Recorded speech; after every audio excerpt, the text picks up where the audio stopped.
Hello everybody and welcome to my channel. My name is Joelle Simone Anthony.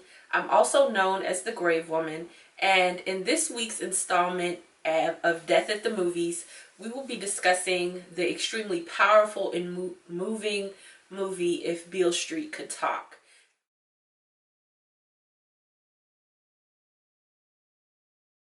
If you haven't seen the movie, I want to give you a spoiler alert and let you know that I will be discussing specific details about the movie. So if you haven't seen the movie yet, you may want to stop this video and come back at a later time after you have seen the movie. Beale Street Could Talk depicts a young father and husband-to-be named Alonzo, aka Fonnie, who is wrongfully accused of rape and assault by a Puerto Rican woman, and who is identified as the assailant and as the perpetrator by a racist white police officer. In response to his wrongful incarceration, his fiancée Trish and her family diligently and feverishly try to exonerate Fonnie of these charges and get him released from prison.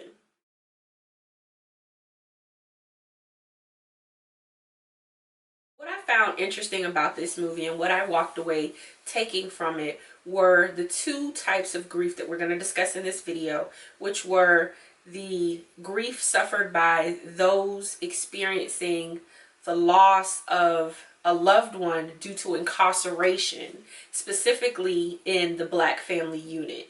And the second type of grief that I saw was the grief and the loss of the person that's actually being incarcerated, and the unresolved grief that can stem from some of the experiences that were experienced by one of the characters, one of the supporting characters, while he was in prison.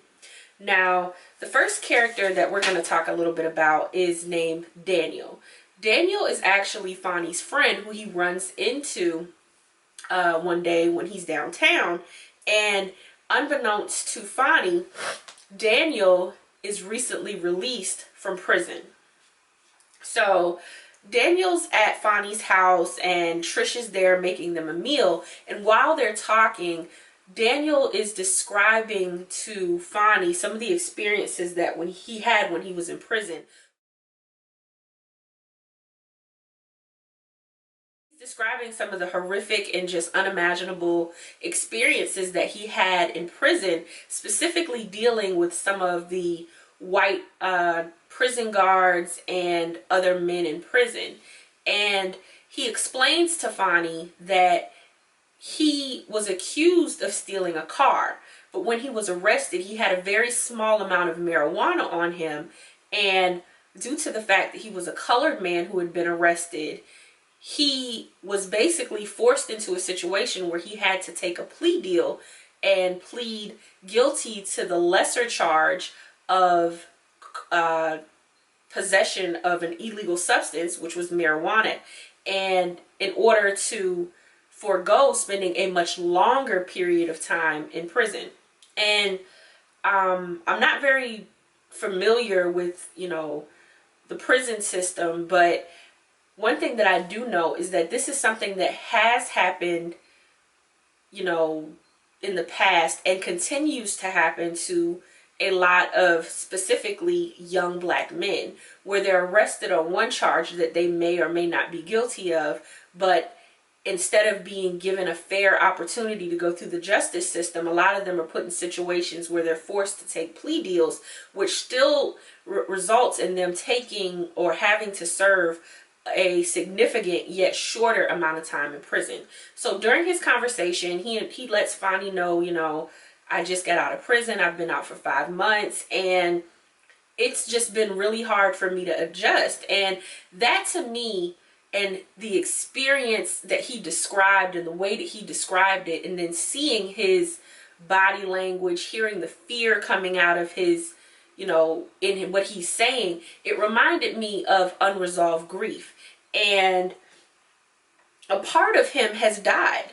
Lots of him has died, if you really think about it. From what he's saying, he's talking about, his manhood being lost, his peace of mind being lost, his ability to feel like a productive member or a respected member of society has been lost. And to me, that just represented a lot of unresolved grief, which at the time, and I believe this movie takes place back in the 60s and 70s, if I'm not mistaken, is something that really wasn't understood by a lot of people coming into the general public. Now, you know, they have prisoner reform programs and a lot of counseling resources available, but even in today's world, a lot of, you know, people maybe like myself who haven't been to jail or been to prison or been arrested can't really and honestly relate to someone who's coming out of that situation. So what we see in Daniel's actions is that he's drinking a lot, which is something that could very well happen when you're dealing with unresolved grief, and a lot of time does happen, particularly with men who are grieving. You know, they begin to start self-medicating with alcohol because it's easily accessible, and that self-medication turns into addictions, whether it's through drugs or food or other things or any unhealthy behaviors. And in this situation, the grief that was experienced was, you know, not an actual death, but it was the death of his spirit, the death of his mental wellness, the death of his mental health, and just a part of him as a person. And I don't think that society has enough conversation about that unresolved grief that men and women who are incarcerated experience, especially when trying to return into, you know, the regular world when it comes to getting a job or finding their place in society with their families and just with the next character that I want to talk about is Mrs. Hunt, who in the movie is actually Fonny's mother.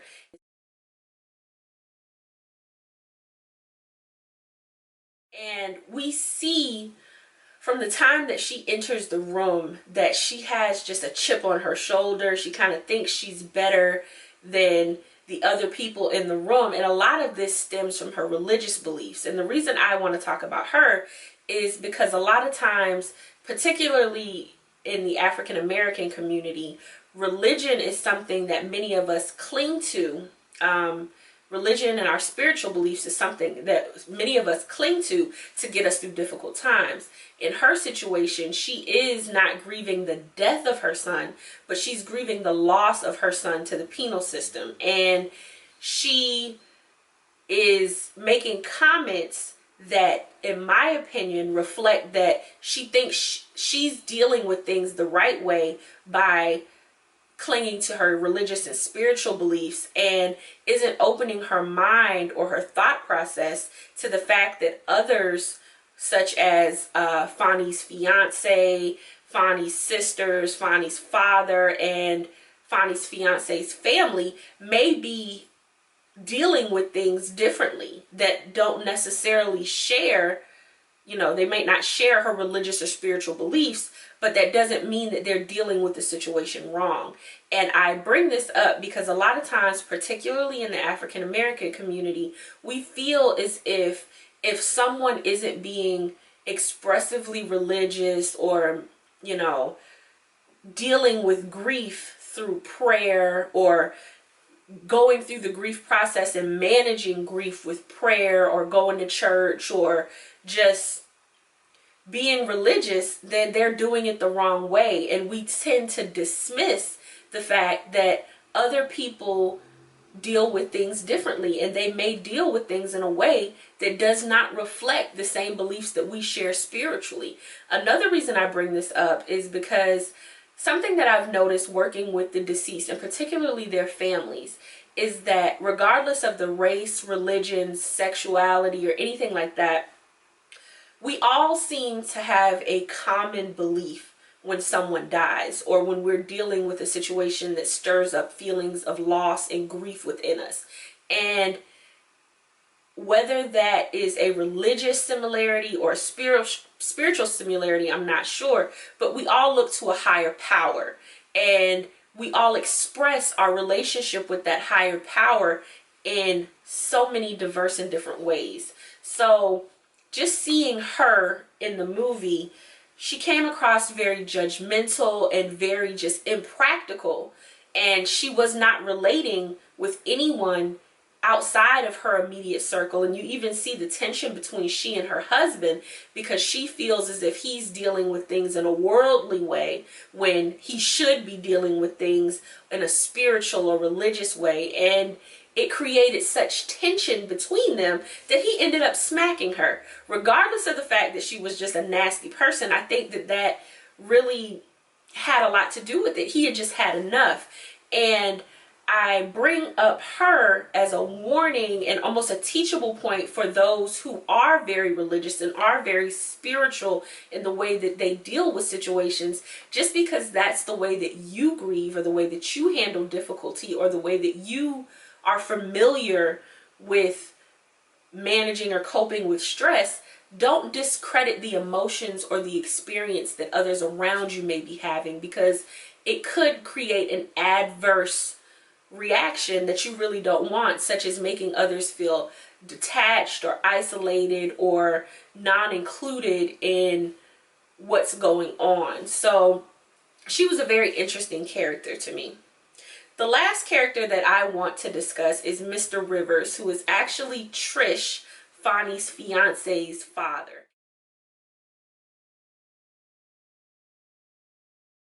Mr. Rivers, to me, he represented the person in the situation, or the person in the family, when things are falling apart, either due to a death, or in this case, the loss of Fonny through incarceration.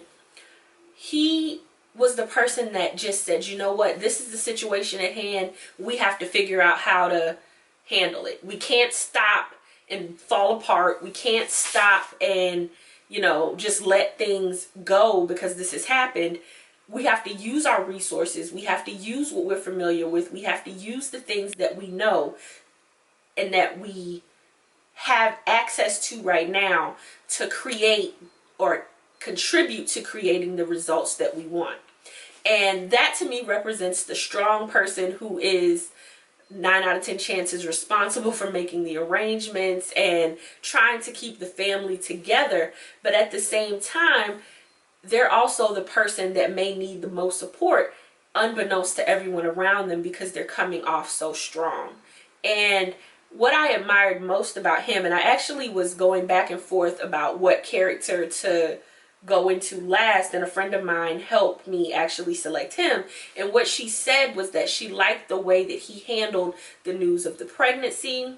She liked the way that he handled the tensions that were going on between the families. Actually had a level head throughout the entire situation.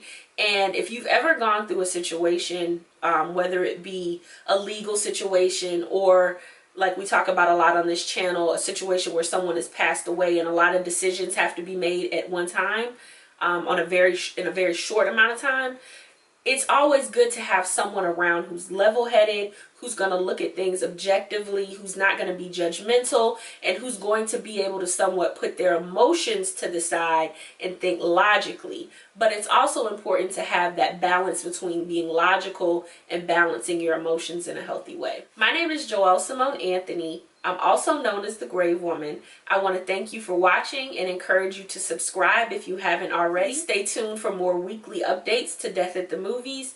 And also be sure to visit my blog, www.thegravewoman.com. Live life, love hard, and I'll talk to you next time.